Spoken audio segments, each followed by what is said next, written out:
Excel becomes most useful when you learn to combine multiple functions into one formula to do advanced tasks for you.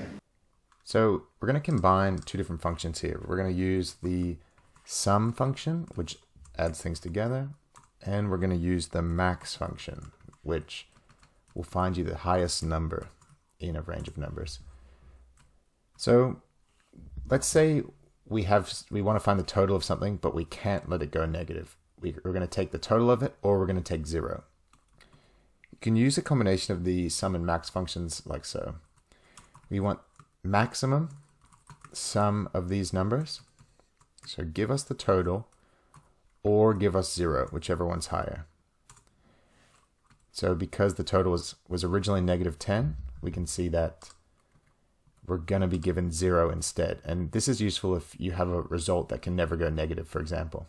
So we use the max function with the sum function inside of it.